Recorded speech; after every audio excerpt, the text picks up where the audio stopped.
Halo teman-teman, selamat datang di channelku ya.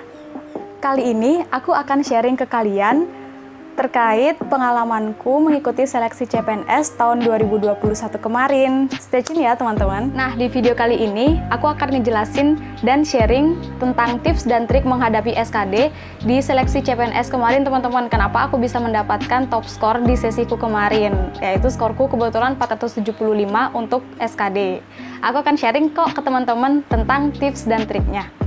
Jangan di skip-skip ya videonya teman-teman. Nah, jadi teman-teman, di seleksi CPNS sendiri itu ada banyak macamnya kan, ada banyak tahapannya. Yang pertama itu dimulai dari seleksi SKD alias seleksi kemampuan dasar. Kemudian yang kedua ada SKB alias seleksi kemampuan bidang. Kemudian yang terakhir ada seleksi wawancara. Nah, seleksi wawancara ini sifatnya opsional, tergantung instansi dari yang kalian daftar, apakah mengadakan seleksi wawancara atau tidak.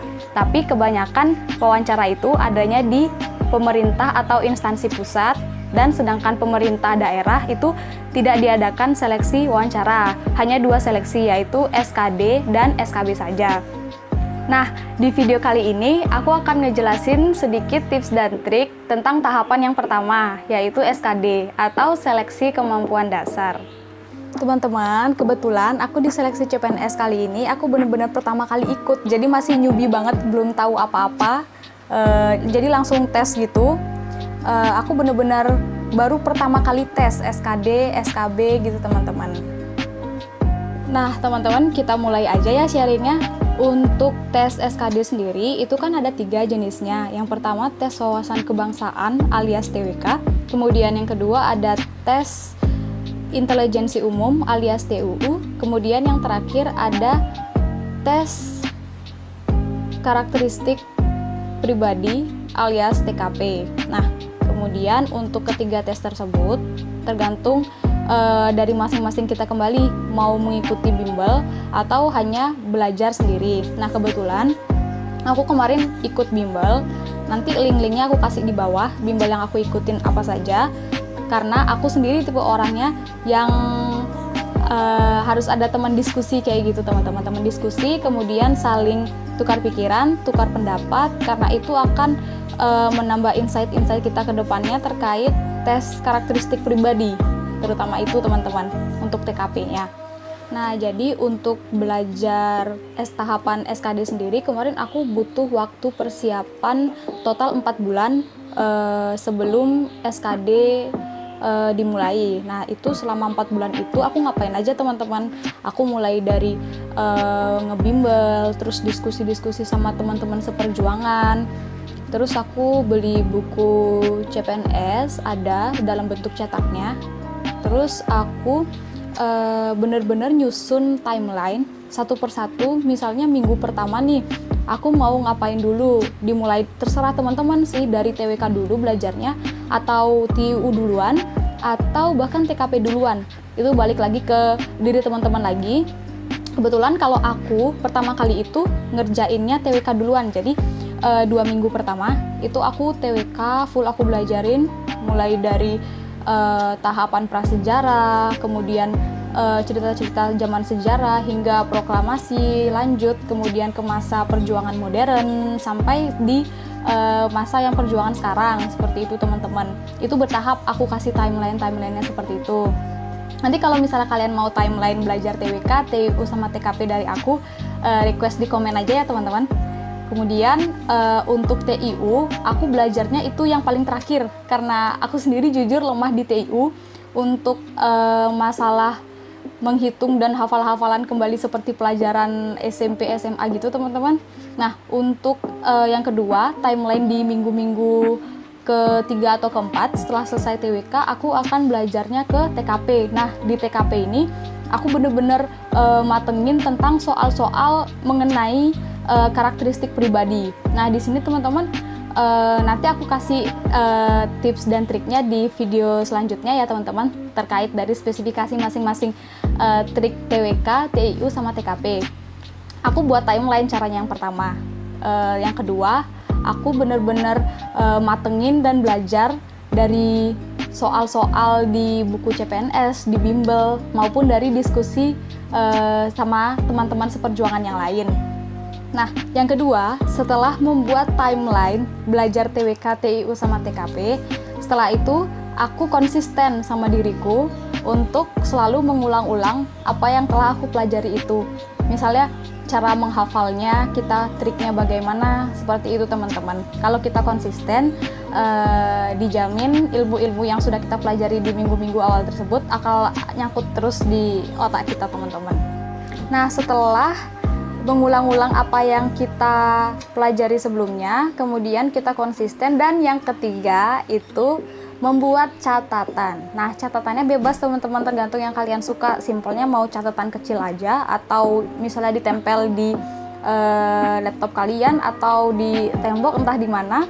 Kemudian catatan-catatan itu bisa juga dari buku-buku, kalian kumpulin catatan kecil kalian itu, kalian tulis. Jadi setelah kalian baca atau kalian mendapatkan pandangan dari teman, hasil diskusi sama teman, itu kalian tuliskan ke dalam sebuah catatan tersebut.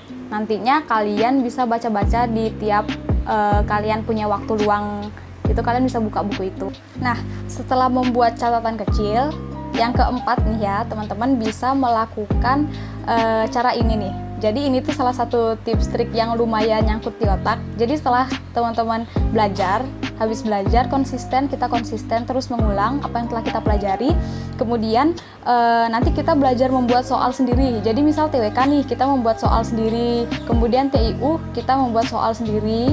Dan begitu seterusnya dengan TKP. Dari membuat soal itu kita jadi bisa nih, oh jadi ini nih yang kita nggak bisa di bagian ini atau di part yang ini, yang kita udah bisa di part yang mana, seperti itu teman-teman. Ini benar-benar berguna banget sih buat aku kemarin untuk latihan membuat soal kita sendiri ini, kayak gitu teman-teman. Setelah latihan soal, yang kelima itu kalian bisa teach alias mengajari. Nah, untuk materi apa yang diajarkan, kalian bisa dari soal-soal tersebut kalian bahas bersama kelompok belajar kalian, bersama teman-teman seperjuangan juga. Yang bisa di dalamnya itu kalian nanti buat PPT gitu, apa yang telah kalian pelajari itu kalian presentasikan ke teman-teman seperjuangan kalian, ke kelompok belajar kalian itu. Misalnya kalian udah belajar TWK nih gitu, belajar TWK yang bagian mana, terus kalian buat ke dalam bentuk PPT, kalian buat soalnya seperti yang aku bilang sebelumnya tadi, kemudian kalian presentasikan hasil diskusi tersebut ke sesama teman-teman kalian. Nah, kayak itu tuh lumayan berguna juga sih teman-teman, yang aku kemarin rasakan.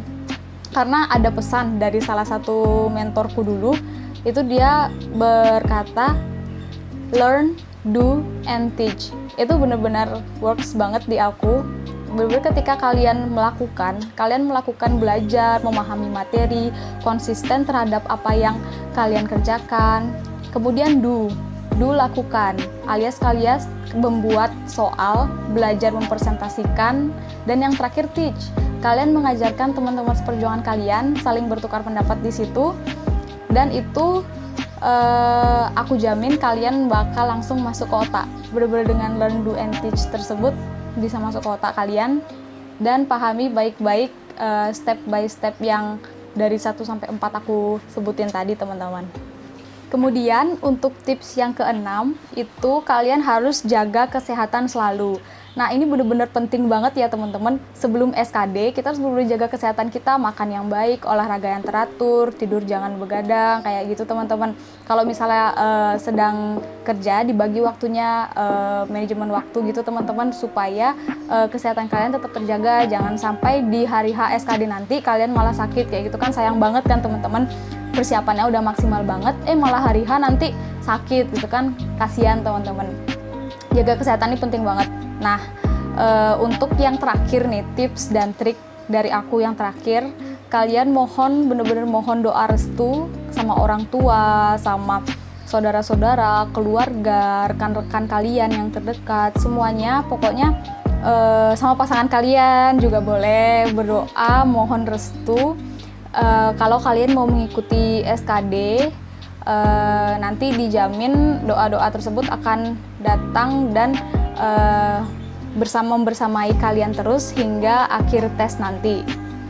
Terus untuk dari dalam diri kalian sendiri itu bisa langsung berdoa juga sama Tuhan, jangan lupa teman-teman, karena itu benar-benar penting banget. Untuk selanjutnya aku ada bonus ini, tips dan triknya lagi ya teman-teman. Nah, kalian bisa juga dengan join ke aplikasi Telegram, join ke grup di Telegram, itu grup tentang formasi dan jabatan yang akan kalian lamar di CPNS nanti. Misalnya nih, kemarin aku daftarnya kebetulan di Pemprov Bali, teman-teman. Nah, aku akan join ke grup Telegram. Misalnya kalian nanti search aja CPNS Provinsi Bali tahun 2021 gitu misalnya. Nanti kalau misalnya udah ada grupnya, kalian gabung tuh kayak gitu, teman-teman. Apalagi kalau misalnya kalian misalnya daftarnya keperawatan gitu misalnya kan, kalian search aja nanti di Telegram itu CPNS Keperawatan 2021 gitu. Nanti kalian join di situ. Nah, di situ itu bener-bener bermanfaat banget teman-teman bagiku. Jadi di sana tuh bukan sekedar rame-rame ribut atau apa ya teman-teman. Itu tuh cuman bener-bener menghasilkan berita, informasi supaya kalian tetap up to date terhadap berita-berita CPNS yang terkini gitu. Jadi kalian bisa sambil belajar dan kalian bisa sambil pantau grup-grup tersebut ada berita apa saja kayak gitu, teman-teman. Semangat. Nah, the last nih teman-teman. Kalau dari kalian ada yang mau sharing, diskusi atau cerita terkait seleksi CPNS 2021 atau next seleksi CPNS selanjutnya, itu bisa kalian tulis di komentar aja. Nanti aku pasti akan balas kok, teman-teman. Nah, untuk spesifikasi tips dan trik menghadapi SKB itu aku akan bahas di video selanjutnya ya teman-teman. Terima kasih ya sudah menonton penjelasan dan sharing aku terkait sedikit tips dan trik untuk menghadapi tes seleksi SKD CPNS kemarin ya teman-teman. Untuk kedepannya, subscribe dan dukung terus channel aku ini ya teman-teman. Semoga bermanfaat buat kalian. See you!